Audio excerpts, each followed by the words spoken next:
Welcome to the deep dive. Ever stop and think about what's really keeping your saltwater aquarium running smoothly? Today, we're plunging into something mostly invisible, the microbiome, that huge community of tiny organisms on every single surface. Absolutely. Bacteria, archaea, fungi, viruses, the whole microscopic zoo. It's basically the unsung hero for a healthy, stable reef tank. Right. And crucial for resilience, too.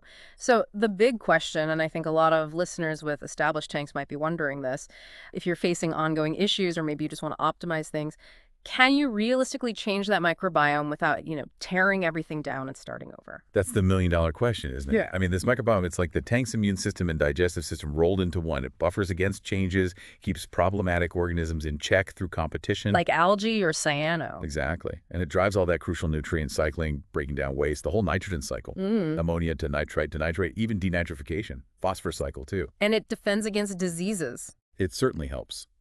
Beneficial microbes can outcompete pathogens. Some even produce substances that inhibit the bad guys.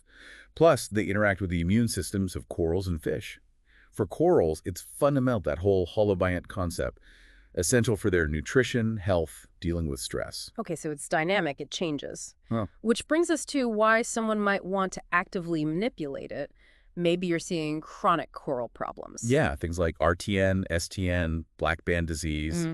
They often involve opportunistic pathogens like Vibrio taking hold when corals get stressed. Or maybe you've got recurring cyanoblooms, dinos, nuisance algae that just won't quit. Signals that something's out of balance. Precisely. Or just general instability, poor coral growth, weird losses, even when your water tests look fine. Sometimes it's after a specific event, like using antibiotics, which can really knock back the good microbes, or maybe a big crash, power outage. Right, something that wipes the slate partially clean. Or perhaps you're just aiming higher, trying to boost resilience, get that really mature, stable microbiome like you see in tanks running for years, or on natural reefs. But, and this is key, you always need to look for the underlying stressor first. Temperature swings, salinity drifts, pH fluctuations, high nutrients. Fix the cause, not just the symptom. Exactly. Trying to tweak the microbiome without addressing the root stress is usually fighting a losing battle. Okay, so let's say you have addressed the stressors, but you still think the microbiome needs a nudge. What tools are out there? Those bottles of bacteria, for instance. Probiotic. Ah, yes. The commercial products.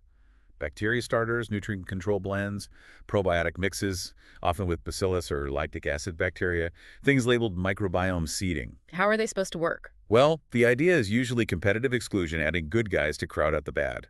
Or maybe they produce antimicrobial compounds or stimulate the inhabitants' immune systems, or just help break down nutrients faster. But do they create lasting change in an established tank? That's where it gets tricky.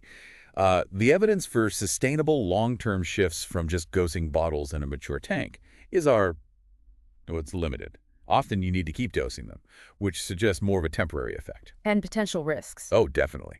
You could get bacterial blooms, mess up your nutrient levels, sometimes stripping them too low, or, ironically, end up encouraging something else you don't want. The long-term effects aren't always well understood. Okay, what about more traditional methods? Live rock. Now, live rock, especially good quality, well-cured stuff, is a fantastic reservoir of established microbial diversity, plus microfauna, meiofauna. It's like an instant ecosystem boost compared to sterile rock or ceramics. The hitchhikers. Always a risk.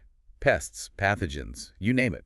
That's why for just seeding diversity into an existing tank, using a smaller amount of really high-quality trusted rock is often safer than adding a huge volume. And live sand, similar idea. Very similar.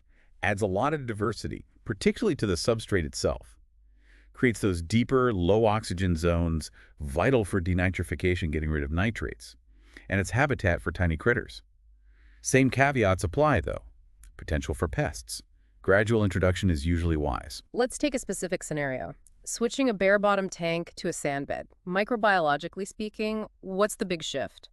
You're basically adding a whole new world of surfaces and habitats. You get different oxygen gradients developing, aerobic near the top, anoxic deeper down, which really kicks denitrification into gear.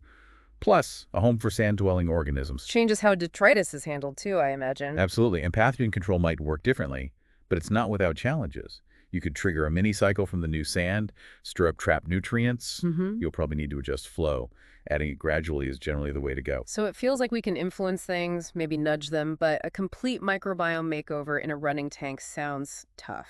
Why is it so hard to fundamentally change? Biofilms. That's the main reason. These are like organized cities of microbes living in this slimy matrix they produce, coating every surface. And they're tough. Incredibly tough, resistant to flow, drying out, even disinfectants and antibiotics to some extent. They can also, unfortunately, shelter pathogens. So you're not really replacing an established biofilm easily. You might shift the balance within it, add some new players, but the original community is pretty resilient. The tank's history matters. Okay, wrapping this up then, what are the main takeaways, the big warnings? Well, the risks are real, biologically. Triggering algae, cyano, introducing pests, chemically, nutrient spikes, weird water chemistry shifts, systemically, stressing your animals, potentially causing crashes.